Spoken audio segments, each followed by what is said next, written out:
For an update on sports stories across the globe, Ebi Iyomon joins us from Abuja. Good morning, Ebi. Welcome. Good morning, Adefemi, and good morning, Dr. Abati. Good morning. Nice to see both of you today. And is also here. Thank you. Oh, good morning, Bimbai. Nice to see you as well. It's been a long time. We just move on to the big stories. Well, like I said yesterday, about Taiwo Awoniyi, Nottingham Forest and Super Eagles player who had an emergency surgery on Monday.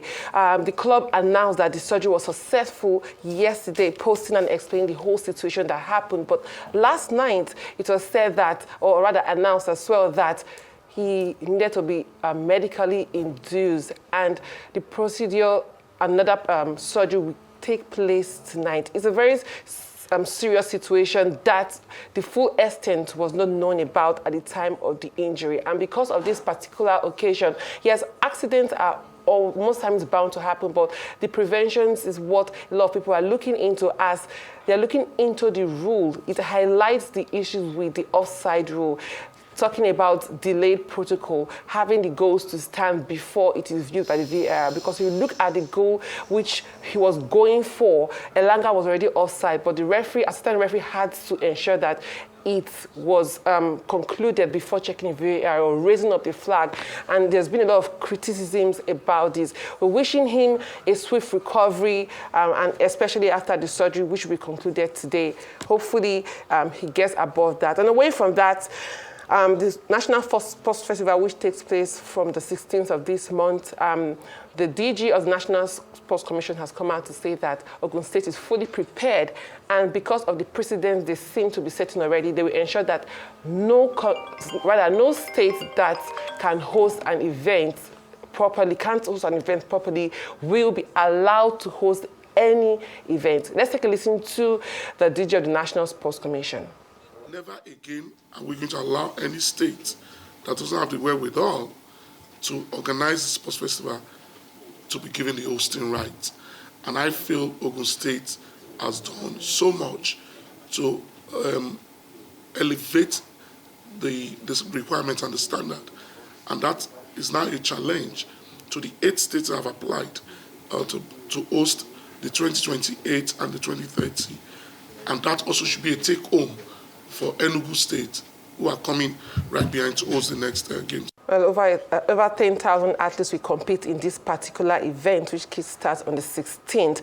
And still on national talks, we have the Chinese embassy visiting the NSC yesterday, and they talked about the visa issues and say that they deeply regret it, which was an accident, that and they also concurred with the NSC that everything was put in place on time, but he just blamed it all on an accident. And he says that the Chinese government is looking to collaborate with the NSC on sports and exchange programs, especially with sports training.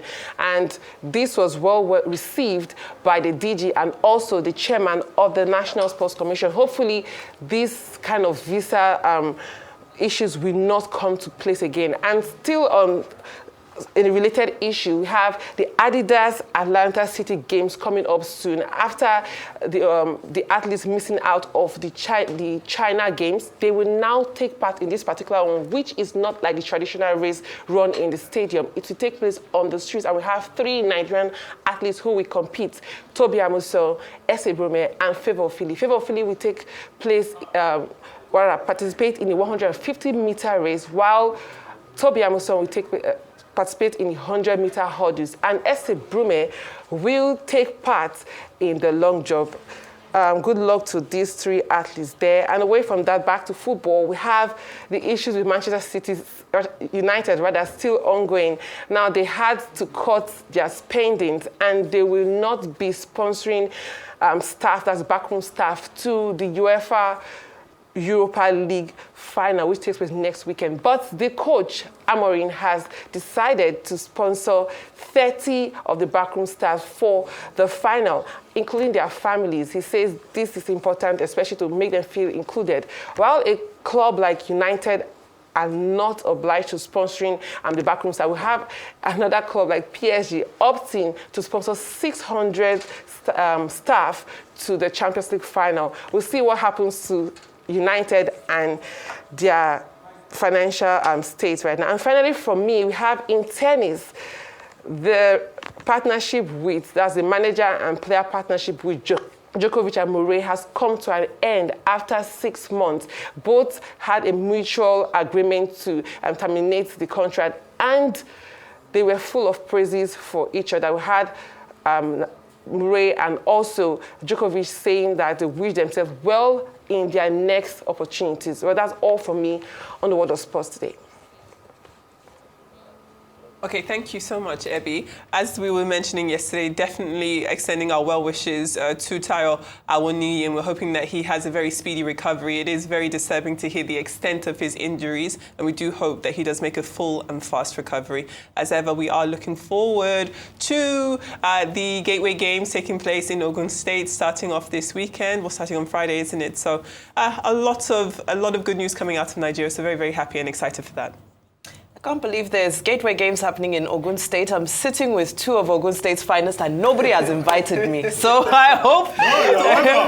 okay, that's why I hope it's show invitation. And of course... Come and taste Ogun State hospitality. Yes, please. I certainly will do that. And then, of course, last but not least, Andy Murray and Djokovic. Listen, the reality is that Novak Djokovic is at the tail end of his career. Age is not on his side. I'm not sure what miracles we thought Andrew Murray could do, in a partnership with him. But I think more to do with just the fact that there's a reality of being an athlete is that as you get older, unfortunately, your performance does decline. The younger ones. Well, very quickly, Awoniyi, we can only wish him a speedy recovery. As you said, the last set of procedures will be carried out today. But what this shows us is about the risks, even in football. And this is a case of occupational hazard.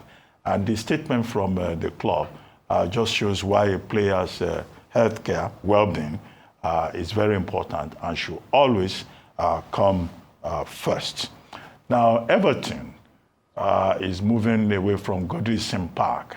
The original plan was to turn Goodison Park, they are home for about 132 years, into a real estate unit. But now a decision has been taken by the new owners of the club to hand it over to the women's team. Sitting capacity of 39,547. And that will be the largest location for women's football in the whole of England.